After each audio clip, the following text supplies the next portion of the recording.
Good morning mga person of the world! Sugdan ta ang atong buntag sa pagpasalamat sa atong Ginoo. Kay bisan pa man sa atong mga nahimo nga mga sala, iya gyapon gipasaylo. Gipukaw og labaw sa tanan, iya tang gihigugma. Ay hadi ay nato sugdan ang atong mga lihokon dinhi sa panimalay mga mads, manudlay sa kuog mamugong sa akong ginakusgang pang Rapunzel nga buhok. Char lang. Mura ba tog bruhang nagpakaon og apple ka Snow White. Kay og dili ko manudlay sa akong buhok, Diyos ko, mura jud ko gibugno og ungo. Manghilamos po di ay ko sa akong kinakusgang facial foam. Wa na ko mabantayan, nahurot naman di ay. May gani na ay safeguard nga blue nga na ay cooling effect ni human o hilamos. Char! Dili ba ni sponsor da, pero safeguard, like men.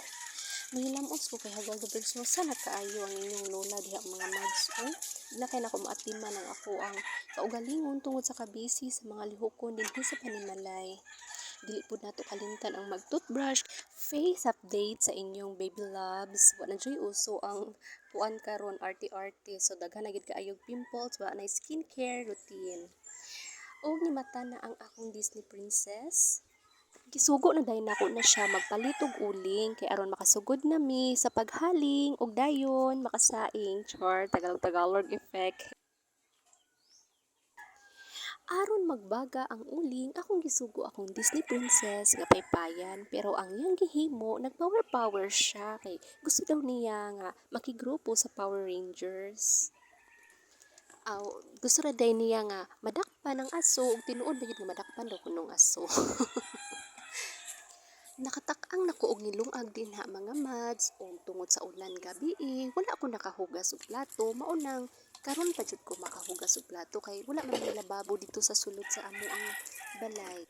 Mauna kong mag-ulana sa amo ang pagkagabi dili jud mi makahugas og plato tungod kay mga basa man ni unang pagkaugma matingog jud ang mga hugason inig kabuntag ipusa. Pero kaloy-an sa Ginoo, makalababo rami pohon. Samtang gatak-ang kog nilungag diha mga mads, ako sad di ay hinay-hinayan og trapo ning kilid sa among stove.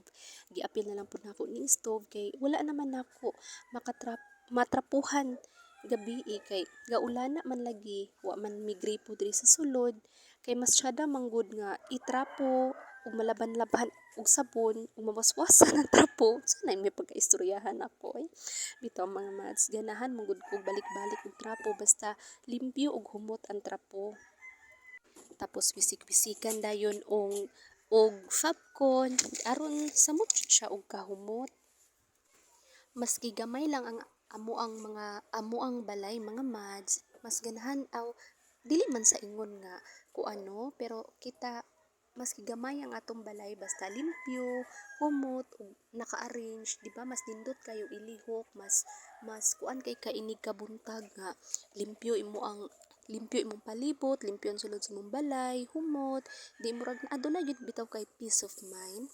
Ug nakakita di ay ko og talong nga gihatag ni sa akong ugangan. Isa gini siya ka kilo pero mo nang ni nabilin 3 ka buok. Mo ni amo ang pamahaw ug balon sa akong mga anak sa pag-eskwela. Himuon ako ni og tortang talong. Sa walay pagdugay-dugay, ako na di ay ning gilargo og sugba, gibutang na nako largo sa uling. Wala na nako siya butangi og katong screen. Gilargo na nako siya aron mas madali bitaw siya nga mapagod-pagod ang iyahang panit aron mapanitan. Dayon, naluto na siya, ako na siya napanitan. Tapos, nagmix lang kong isa kabuok itlog. Nagmix lang kong isa kabuok nga itlog ug mao na akong gisagol sa 3 kabuok talong. Syempre tipid-tipid ta kay wala para batay trabaho karon nga time. Tapos lay off pa pud ang ako ang bana.